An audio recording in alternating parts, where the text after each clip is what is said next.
Karon kay hapon-hapon naman ta nakaadtos manukan, diri makita ra gyud niyo kung unsa ni sila kagubot kung gutomon ni sila. Pag abre lang ako sa portahan, maglisod na kag baklay kay si makatamak niya kag manok.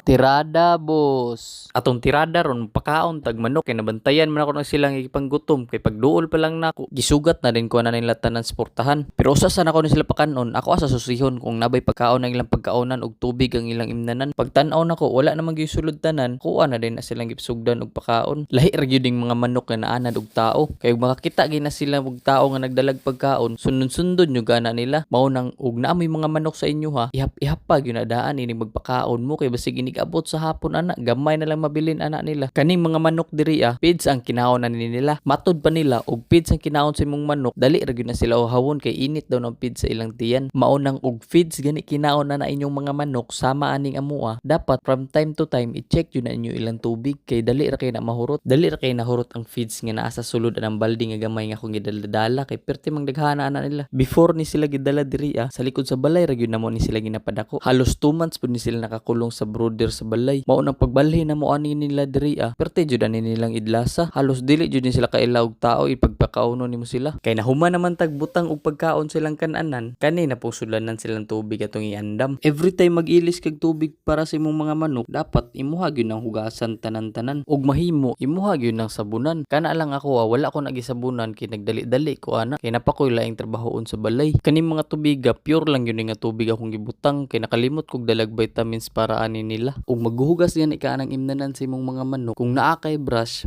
jud na kay para matanggal to mga iti nga namilit kaning manok sama ra po ni tao halag way pagkaon basta naalay tubig makasurvive jud na sila labi na karong panahon na dibalik na buning sakit sa mga manok dapat na jud kay saktong pangdepensa palitan jud na nimo sila og pangbakuna or purga ba partang biliba jud ako ani mga manuka kay bisag nilabay na ang sakit tigyapon na nilang baskuga kay nahuman naman tag refill og tubig ani ilang paimnanan nahinayan na tanig hakot didto as kulungan tinagduhar na katubig akong dala dira kay perti namang bugata ang nakanindot lang aning sudlanana daghan siyag masulod nya pwede po siya ibitay ang problema lang aning sudlanana gamayng bikil lang ani mapungil gyud ni siya hinahinayan na ta nagplastar dira kay nakita na gyud ako sa mga manok perti na gyud nilang uhawa pero relax lang mo dira kay anam-anamon ko lang nigsulod ning mga tubig para sa inyo ha mao ni akong pasabot ganina nga mas nindot nga inyong tubigan isabit jud na siya kay kanang inyong mga manok kusog jud na siya mangakha kay nakasulay mi sa una nga ilang tubigan gibutang ra jud sa yuta nya pagbalik nimo inig-hapon na napuno na og hugaw nya ang resulta na siguro jud nga imong mga manok gipang uhaw mao na sigurohon jud nato nga kana atong mga alagang manok dili gyud nato na sila pagutman kay og dali ra na sila motubo makahalin jud kag dako-dako nya sa mga gusto mo palit og manok dinha